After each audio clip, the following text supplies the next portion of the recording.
अस्सलाम वालेकुम। इससे पहले मैं तमाम मेरे जामिया के भाइयों को, उनके आज़्म को सलाम करती हूँ और मेरी बहनों के हौसले को जो उन्होंने शाहीनबाग से लेकर जामिया तक अपनी हौसला मंदी का सबूत दिया है।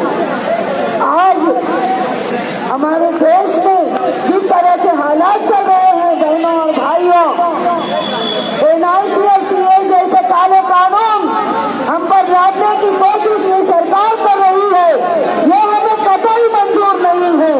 ऐसे कानून की हम पुरजोर मजम्मत करते हैं और अगर ये सरकार अगर एक कदम भी पीछे हटने को तैयार नहीं तो हम भी बता देंगे कि हमको एक कदम की बात करते हैं, हम आधा कदम भी पीछे नहीं हटेंगे, क्योंकि ये कानून देश को तोड़ने के लिए बना रहे हो आप और हमारे देश को, हमारे भारत देश को तोड़ने की कोशिश कभी किसी की कामयाब नहीं हुई है, आपकी भी नहीं होगी।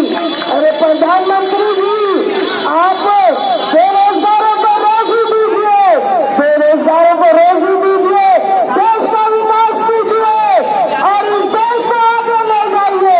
देश को तोड़ने का काम बंद कर दीजिए। ये देश आपके मंसूबों से टूटने वाला नहीं। और अमित शाह जी, आपकी बहुत बड़ी बड़ी बातें, ये बड़ी बड़ी बातें आने वाला चुनाव आपको बता देगा। आपने इस देश की जनता को बांटने का काम किया है, आपका जो काम है आप वो काम कीजिए।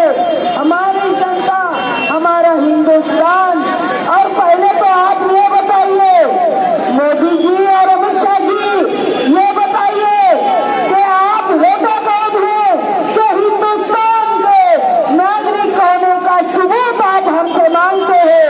पहले आप बताओ कि आप कहाँ के, आप हिंदुस्तान के हो भी या नहीं, ये आप बताओ। उसके बाद और आप होता कौन हो कि हमसे हिंदुस्तानी नागरिक होने का सबूत आप मांगोगे। इससे पहले कभी किसी सरकार ने ऐसे कानून नहीं हम पर लादे।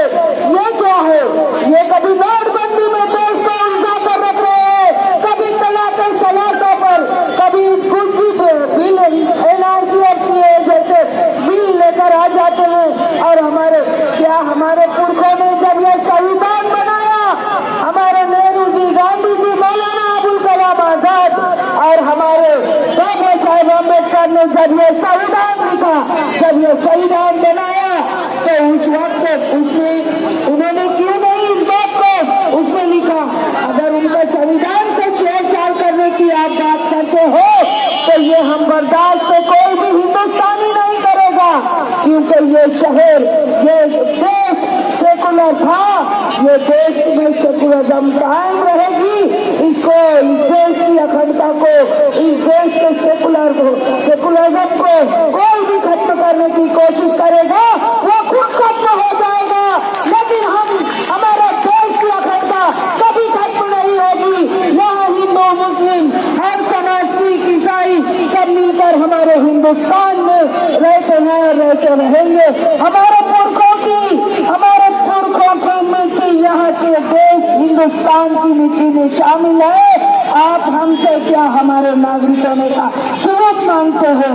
पहले आप अपना सबूत दीजिए। ऐसे काले कानून की अगर सरकार ये सोचती है कि हम जबरदस्ती हमारे हिंदुस्तान पर ये NRC को लाद देगी, तो ये उसकी सोच बिल्कुल गलत और बेबुनियाद है।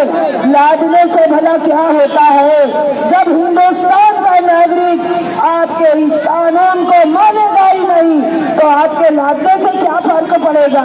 आज देख रहे हो कि हमारे देश भर में, हमारे जामिया में देखो, हमारे नौजवान भाई, हमारे शाहीनबाग में देखिए, हमारी बहनें, हमारे बुजुर्ग, हमारे नौजवान भाई अपनी जान हथेली पर लेकर आज 40 दिन से ज्यादा हो चुका है। आज वो लोग अपना धरना प्रदर्शन कर रहे हैं, एहतजाज कर रहे हैं।